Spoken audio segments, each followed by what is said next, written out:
Okay, you will likely be in one of three camps for this episode. Either Web3 gaming is the future and it's going to take over the entire world, I hate NFTs and games, get out, or what the hell is Web3 gaming, what are you even talking about? What? All of which is totally fine. We're going to cover all bases and look at some of the best games that are shaping up to be actually fun. So let's get into it.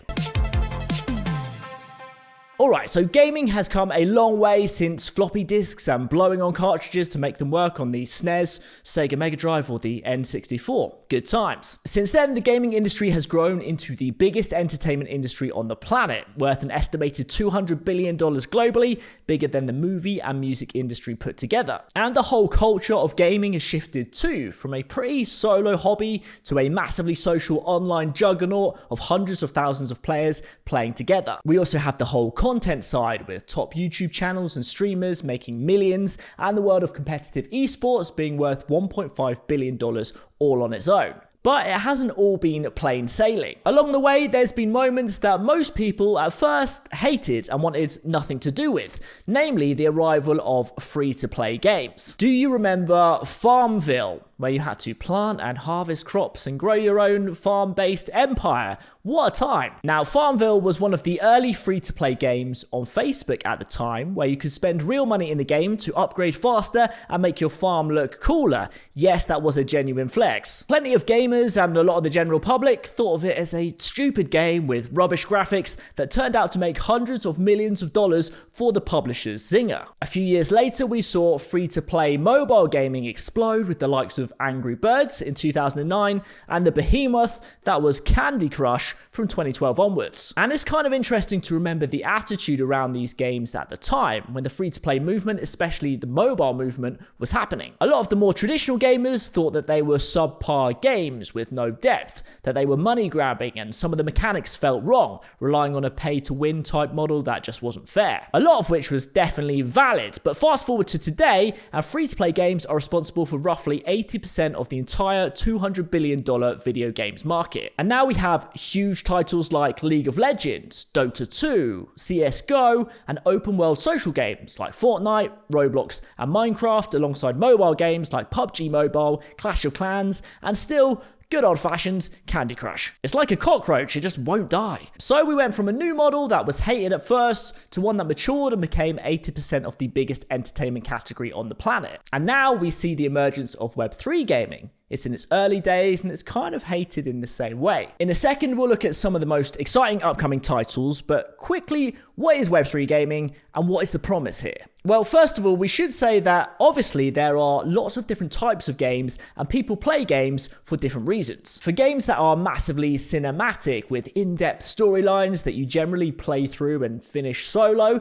game series or franchises like God of War, The Last of Us, The Legend of Zelda, and those kind of things, it makes sense that you'd pay $50 or $60 up front for the title and just enjoy it. Kind of like going to the cinema. You pay for the incredible experience, the art direction, and the rich story. For those kind of titles, I think for the moment at least, we can put them to one side. I don't think Web3 really applies here. But for the free-to-play models or games that are heavily social that you constantly come back to upgrade and play more of, that is where Web3 might fit. But again, what is it? Well, let's take an example like FIFA Ultimate Team. I'll use football or soccer as an example, but it's the same in games like Madden as well. If you don't know, FIFA Ultimate Team is a game mode where you build your ultimate team with player cards, which you can earn or buy for real money. You play matches against the computer or other players in various modes like season, events, or special challenges. And as you progress, you earn coins in the game that allow you to buy more card packs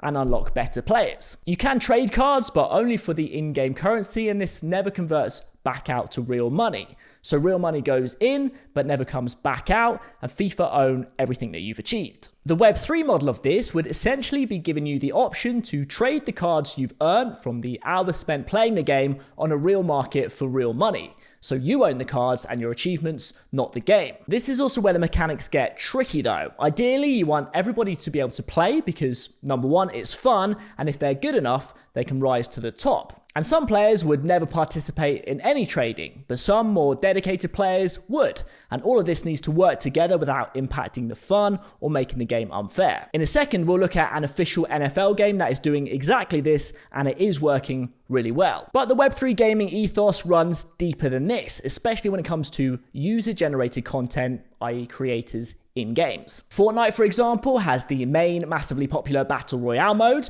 and also Creative mode, where people can build their own experiences, and more recently, they've introduced the Unreal Editor for Fortnite, meaning that what you can create on their platform is essentially limitless as long as you obey the safeguarding rules. And creators are loving it. They are building in their masses and building amazing stuff. One estimate suggests that islands made by creators account for roughly 40% of total playtime in all of Fortnite. So how do those creators get paid? Well, Fortnite's strategy is to essentially add 40% of the total revenue it makes from all of its activity into a pool and then distribute that to creators who are building the best experiences and keep people coming back. Bearing in mind that Fortnite makes multiple billions of dollars a year from in-game purchases, this creator pool is probably in the hundreds of millions, if not billions of dollars itself. At the moment, it's in its early stages, but this is what the royalty payouts are currently looking like. There are a few different tiers, but at the bottom, there are roughly 2,000 creators on track to make $100 plus per year, right through to the top tier of 5 creators on track to make upwards of $10 million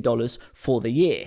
Tasty. This is in its very early days, but that is Fortnite's model for creators. Of course, it's all on their platform, so everything you build and their payout rates are in their control, which makes sense. The Web3 vision for this game creator economy is looking towards projects like Yuga Labs' Other Side or Virtual World The Sandbox, where you own the land, all of your assets, and can likely set your own rates of payout. Here, you are in complete control. You have digital property rights, if you like, and a part of the ecosystem, and the value of all of that trades on the open crypto markets, for better or for worse. So time will tell which model becomes the most successful, or more likely, both will probably exist. In the traditional gaming space, we already know that there is a massive appetite for trading video game assets outside of the games themselves. At the moment, it's generally done in a kind of sketchy way on dodgy external sites that are against the game's rules. But hundreds of thousands of dollars of skins and accounts for games like CSGO regularly change hands for real money. So that is the quick background, but where are we now with Web3 gaming as a whole? Well, the first phase that we've had was definitely the experimentation phase.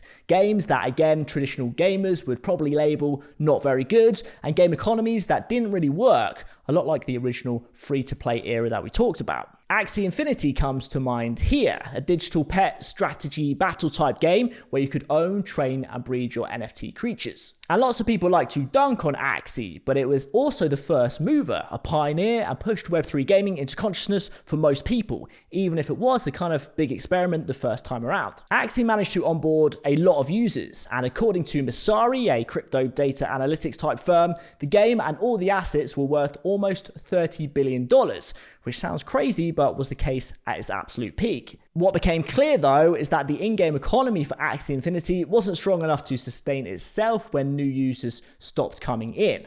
And as the wider traditional economy took a turn, Axie was hit hard. It still exists today, though, and a version that doesn't require buying NFTs to play has just been added to the Apple App Store. Alright, so with all of that said, let's have a look at some of the most promising Web3 games that are around at the moment. Of course, none of this is financial advice, classic, we're just exploring what is out there. I've also just chosen a few, there are hundreds, so definitely add in the comments anything I've missed. The first is NFL Rivals Football Manager. Now, this game is really interesting for a couple of reasons. Number one, it is an official NFL endorsed mobile game.